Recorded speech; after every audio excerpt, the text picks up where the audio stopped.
Saúde mental, gente, é muito, muito mais do que você não ter um transtorno, por exemplo. Para a gente ser ativo, agente ativo na nossa conquista de saúde mental, a gente tem que ter conhecimento e autoconhecimento. Para ter saúde mental, você tem que ter coragem para agir. Esquece. E você tem que agir.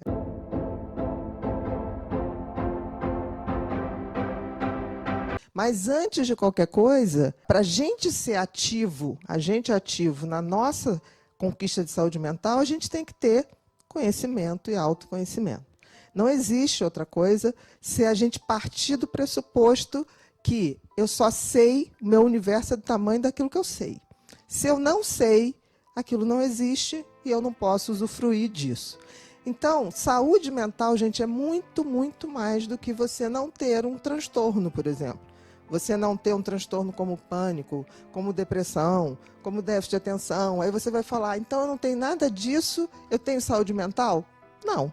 Se você não tem autoconhecimento e conhecimento, você está sujeito a ter qualquer coisa dessa em algum momento. Em autoconhecimento é o saber quem eu sou e a que eu me destino. Tem muita gente que não sabe a que se destina, mas sabe quem é ou não.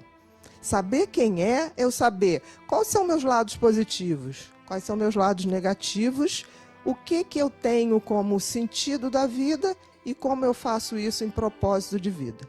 Isso é uma coisa que muito mais a filosofia tem para dizer com a gente do que a própria medicina.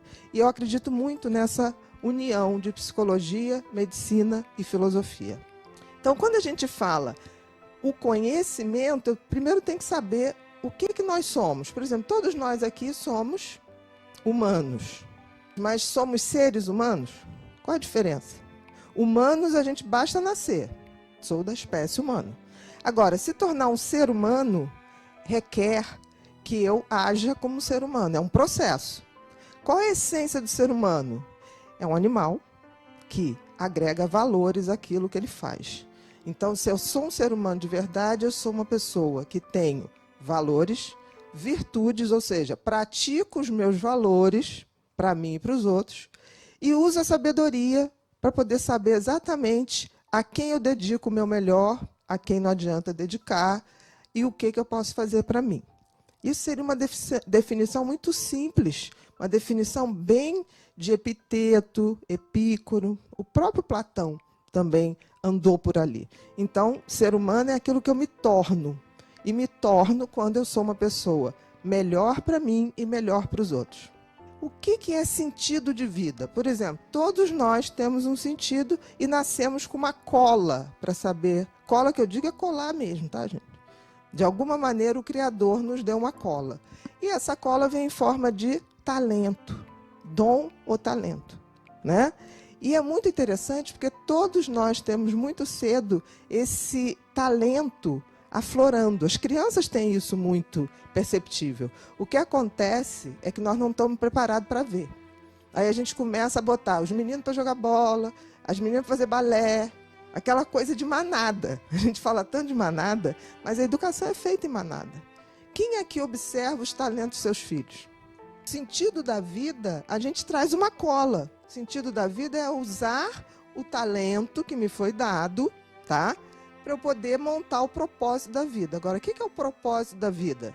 Quando eu uso o meu talento para o meu autoaperfeiçoamento e para que eu possa também beneficiar outras pessoas.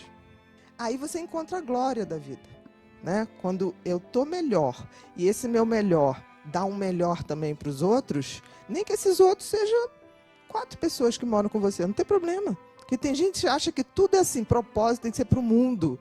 Não, gente, não precisa. Basta você dar o seu melhor para as pessoas que estão convivendo. Você convive com mais, se esforça para fazer mais. Mas não é isso. Então, quando eu tenho propósito, sentido da vida e propósito, eu atinjo a glória da vida. Por que isso?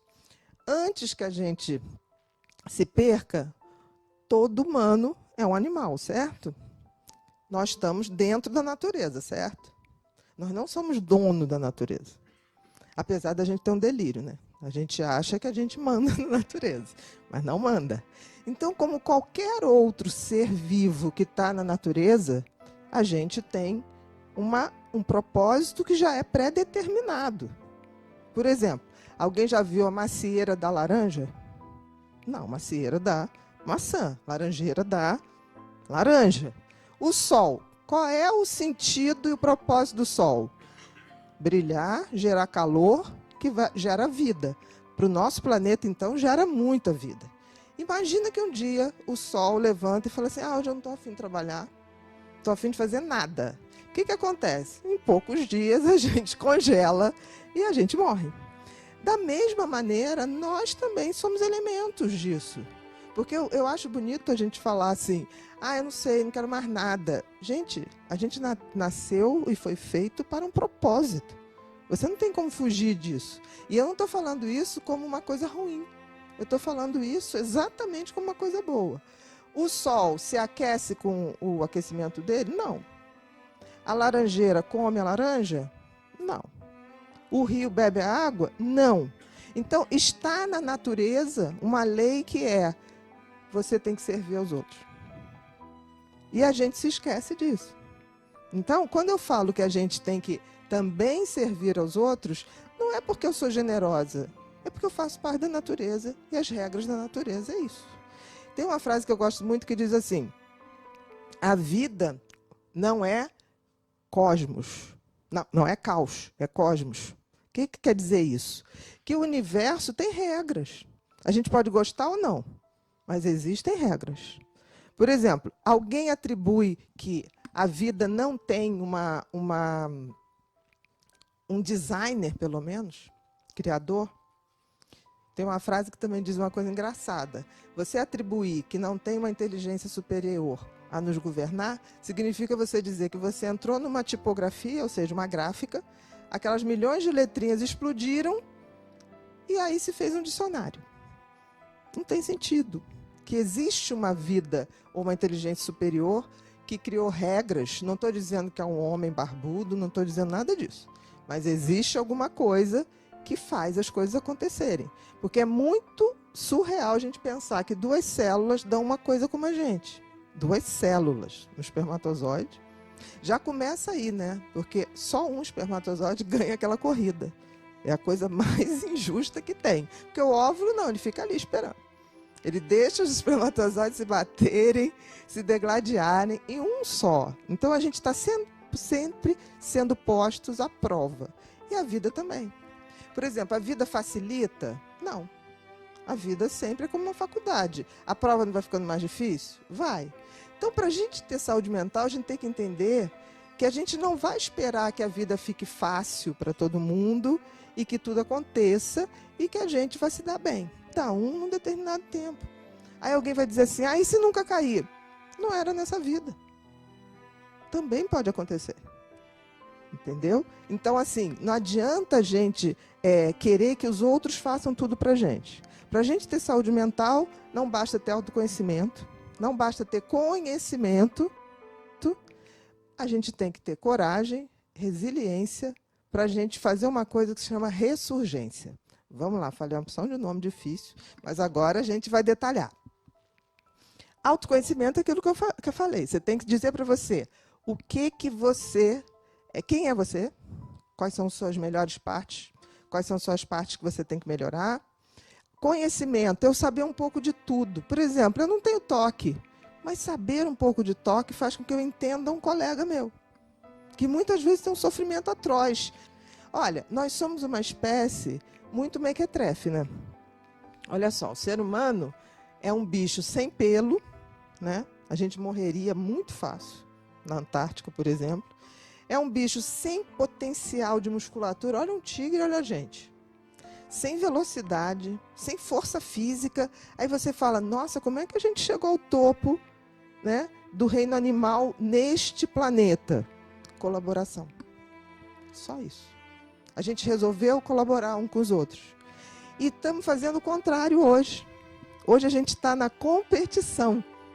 Então, a burrice a gente competir como se o outro fosse inimigo. Não tem sentido isso. Por exemplo, uma empresa que faz com que os seus colaboradores fiquem competindo entre eles é burra.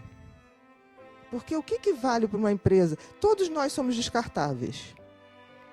Todos. E todos nós devemos morrer um dia. É uma das regras do universo, não fui eu que fiz. Tá? Muito bem, tudo vai continuar? Se a gente deixar um legado, vai. O que importa numa empresa? Qual é a filosofia da empresa?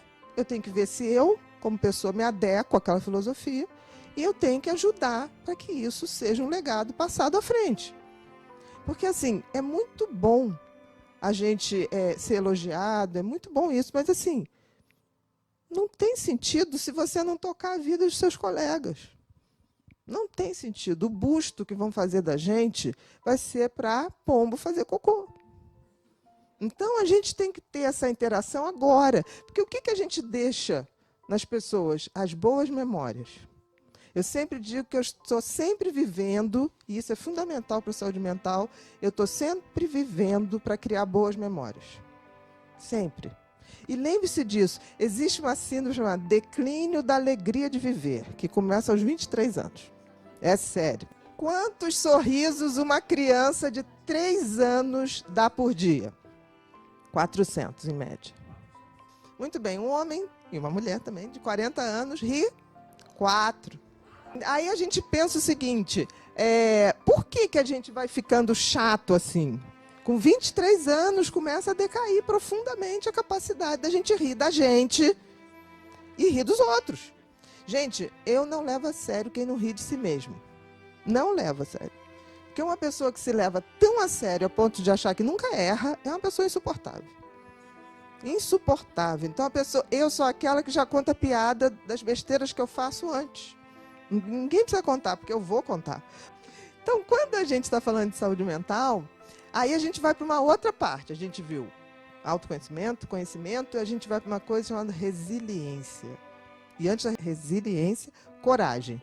Gente, para viver tem que ter coragem. Por exemplo, se a gente pensar todo dia de manhã no que a gente vai apresentar, a gente não sai da cama. Mas por que a gente sai da cama? Por que a gente põe o despertador para despertar? Se a gente não sabe nem se vai amanhecer. Esperança, gente. O ser humano é feito de esperança. A gente tem que acreditar em algo, senão a gente não vive. É por isso que eu digo para as pessoas, você pode não ter religião, mas você nunca vai deixar de ter espiritualidade. Nunca deixe de ter fé. Porque fé é para acreditar naquilo que eu não vejo. Tem gente que fala assim, mas como é que você acredita nesse teu Deus? Porque você não vê. Eu falei, meu filho, fé é exatamente isso. Eu não tenho essa prova cabal. Mas isso aí pode ser mentira. Se for, eu vivo melhor assim. Deixa eu feliz desse jeitinho que eu sou. Eu acredito, eu juro que eu acredito que quando eu me for, né, quando o trem da vida passar me chamando, eu acredito piamente que eu vou chegar lá na fila dos que tentaram fazer o seu melhor. Eu vou lá em cima, vai ter muita gente errada, mas eu vou ficar na fila, nem que eu seja a única. E eu vou estar ali. Se eu estiver errada, ok, na outra vida eu vejo. Mas eu tenho que ter minhas convicções. E aí a gente vê, para ter saúde mental, você tem que ter coragem para agir. Esquece. E você tem que agir. Aquilo que eu falei. Se tem um serviço que você pode acionar, você tem que acionar. Você tem que tomar decisões na sua vida. A geração atual está muito mais frágil do que as outras, porque os pais resolveram fazer o quê? Vou dar tudo aos meus filhos que eu não tive. Gente, dar tudo para um ser humano é apostar no fracasso dele. É apostar, é fazer um tratado. Porque, por exemplo, muitos de nós aqui batalhou para ter o primeiro carro, batalhou para ter uma casa. A criançada já está assim, não, meu pai vai me deixar a casa, meu pai vai me deixar não sei o que lá, meu pai vai me dar uma BMW quando eu tiver 18 anos. Eu falo, seu pai é um cretino. Ele te detesta. Eu consigo. Eu falo, seu pai é um cretino, ele está achando que você é incapaz. Eles olham para mim, não tinha pensado nisso. Eu falei, pensa. Porque ele não aposta nada em você. Ele acha que você é um idiota. Aí aquilo vai despertando neles uma vontade que eles vão para frente. Então, assim, essa geração que está aí, ela não sabe ser frustrada. Então, assim, nós estamos errando e a gente tem que entender isso. Deixa o filho chorar às vezes. Deixa se frustrar às vezes. Eles precisam disso. É o treino da vida. Porque, assim, nós não estamos aqui para sermos felizes. Quem falou isso, a turminha da compulsão de compra é assim, né? Eu mereço, né? Toda semana a criatura merece passar na Zara, passar não sei aonde. Gente, né? Comer. tudo. Gente, a gente veio para cá não foi para ser feliz. A gente veio para cá para evoluir. Agora, se você consegue evoluir sendo feliz, nossa, você está virando mestre. Então, resiliência é quando a gente assume que as dificuldades virão, mas a gente vai enfrentar e o que vai sair do outro lado é um pouco melhor. Porque resiliência, gente, é a característica do elástico. O que é a característica do elástico? Eu estico e quanto mais eu estico, mais força o elástico ganha. Já viu um elástico quando estoura, vem no dedo da gente, vem forte. A resiliência é isso com a gente. São as dificuldades que a gente enfrenta, a gente vai tornando mais forte. Muito bem. Se eu tenho isso tudo e tenho a resiliência, aquela hora que a gente está sofrendo, a gente diz o quê? Fica quieto, que esse negócio vai te tornar mais forte. Sei que é difícil, mas a gente não tem outra saída. Né? Ou você deita e chora, ou você sabe que aquilo tem um sentido, que você pode não entender, mas tem.